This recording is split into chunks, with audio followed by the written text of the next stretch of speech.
Do I understand maybe sharing time with Deputy Casey, and I think some other members are on the way here as well. I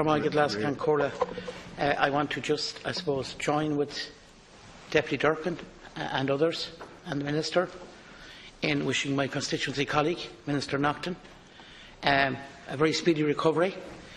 I have been in contact with him by text, and he's been in contact with me. He appreciates all the good wishes, and he's making a slow recovery, quite a frightening experience for himself and his wife. And I know we all wish him well. Agus Tommy Kinchi again, Kupla Shokna by Dennis Arash in St. Shasha, and that's what we all hope for.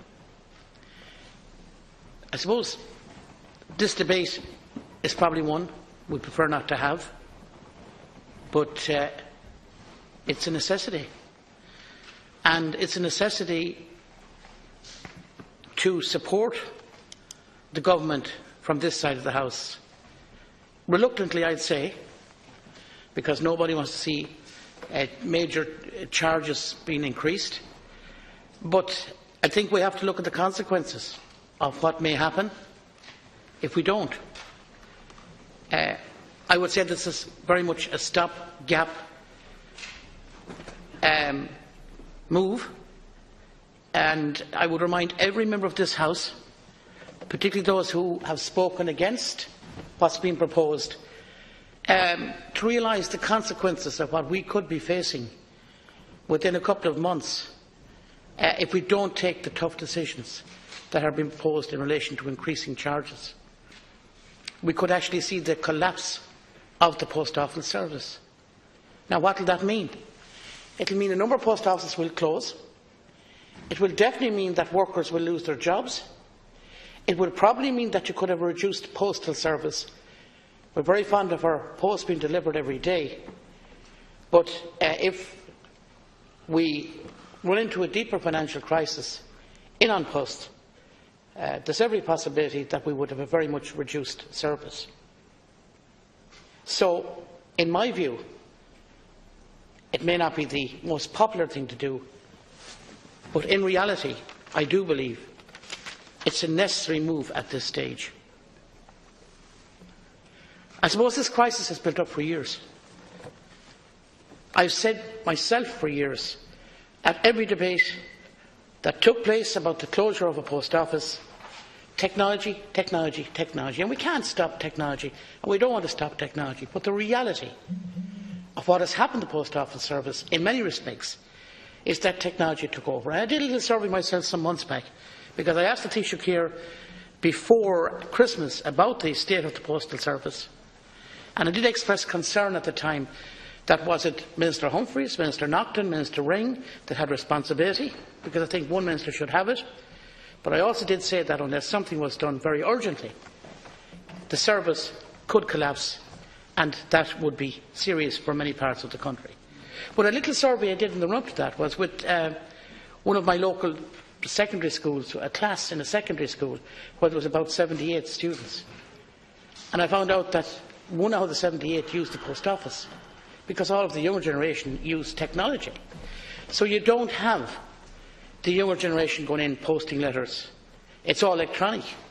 And that's the reality. And I think many years back we should have seen this coming, and we should have actually, built up new services in the post offices.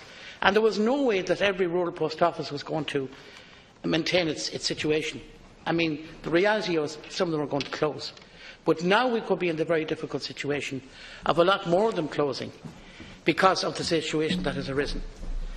Another thing that I'd say, which I think was a wrong move, there was the sorting of post at the county depot took place a lot, but that has been regionalised. And many people in business will tell me that the postal service, since that happened, isn't as effective or as efficient. So was that a bad move? We definitely had, in my view, a deliberate policy of trying to take people away from doing their social welfare business. It mightn't have been trumpeted out there, but there was nothing that stopped or tried to encourage people to continue to do their social welfare business in the post office, and the banks got involved there, and I think that was a pity that that happened.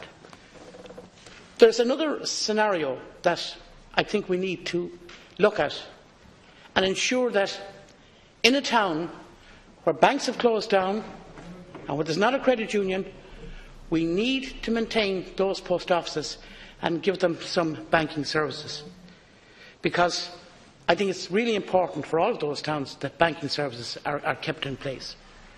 So I want to hand over shortly to my colleague here, my two colleagues, but I would say this in conclusion.